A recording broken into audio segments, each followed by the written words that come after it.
Olá, bom dia! Hoje é dia 20 de setembro de 2025, sábado. Louvado seja o nome do Senhor, pela graça, bondade e misericórdia com que Ele tem nos guardado e sustentado até aqui.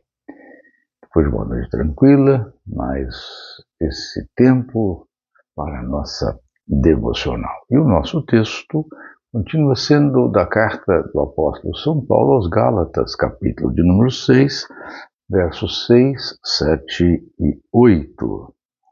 Ele diz o seguinte: Mas aquele que está sendo instruído na palavra, faça participante de todas as coisas boas aquele que o instrui. Não vos enganeis, de Deus não se zomba, pois aquilo que o homem semear, isso também ceifará, porque o que semeia para a sua própria carne, da carne colherá corrupção, mas o que semeia para o Espírito, do Espírito colherá vida eterna. Falamos ontem, ou começamos a falar, sobre os princípios da semeadura espiritual.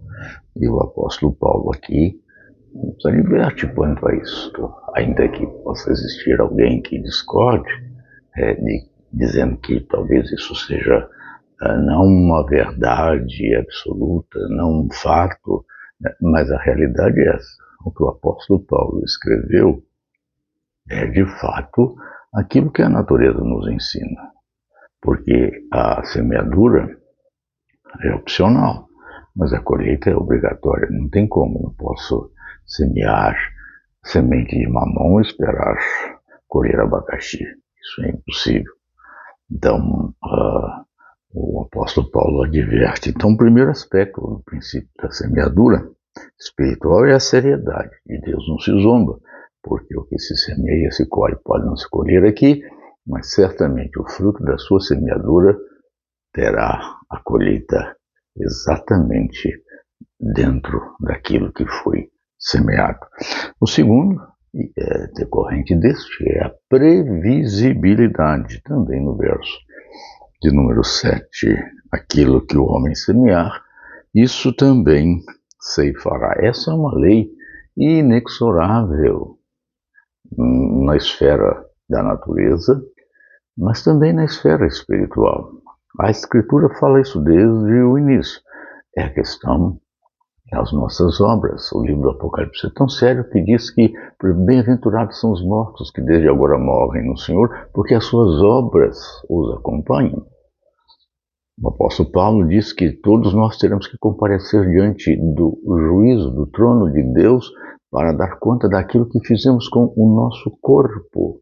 Jesus disse claramente em Mateus 25 sobre o critério, sobre a avaliação e o juízo. E ele diz, quando fizeste a um desses pequeninos, a mim o fizeste. Quando deixaste de fazer a um desses pequeninos, a mim deixaste de fazer.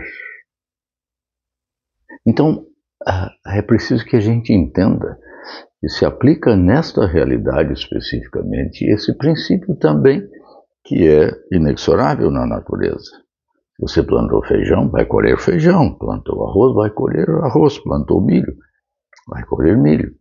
Se você planta o mal, se você pratica o mal, se você vive praticando a realidade daquilo que é a maldade, você haverá de colher também um juízo proporcional a esta realidade.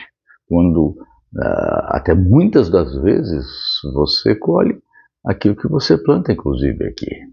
Claro, se você não entender isso, você vai deixar de ter a perspectiva daquilo que é a realidade espiritual. Eu não estou falando aqui de lei do karma, por favor, e a Bíblia também não fala, como o hinduísmo e o budismo ensina, aqui se faz, aqui se paga, até mesmo o kardecismo, ainda que não seja nessa vida, numa outra, Não se trata disso. Às vezes você vai fazer aqui e não vai pagar aqui. Vai pagar depois dessa vida, debaixo do juízo condenatório de Deus. Mas certamente será dentro do fato de que aquilo que você semeou, você vai colher. Porque de Deus não se zomba. Ou seja, a forma como se vive gera previsibilidade sobre o morrer. É o que vemos em Lucas 16, quando Jesus nos conta a história do rico e Lázaro. Ele deixa claro que o rico estava em tormentos. Ele disse assim: tu já na tua vida recebeste todos os teus bens, agora estás em tormento. Lázaro agora está na paz. Lázaro agora está no gozo da eternidade comigo. É isso mesmo. Aquilo que você faz nesta vida determina como será a sua vida no além. Se você confia em Deus, que é o caso de Lázaro, né? Aquele que confia em Deus, então você tem a certeza de, ao partir desta vida, estar seguro no Senhor, com o Senhor e pelo Senhor, vivendo com o Senhor. Você vai dizer, insistir, como alguns, mas eu semeio o bem e colho o mal, e então?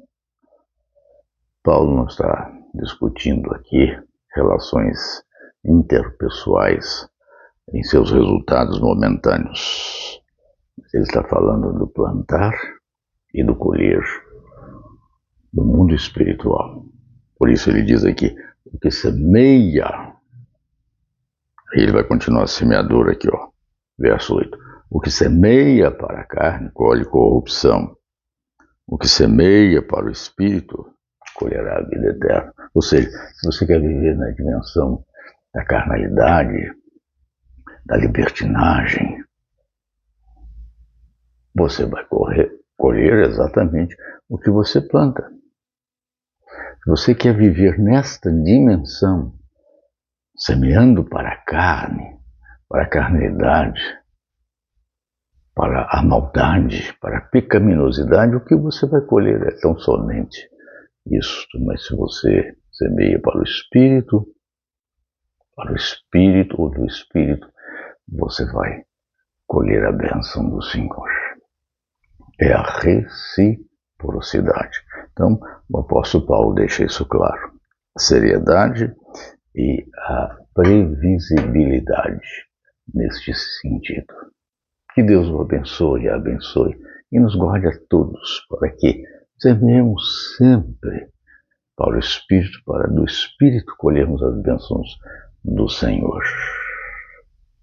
Deixando de semear para a carne, porque senão colheremos os frutos da semeadura da carne. Deus nos guarde para a sua glória. Amém.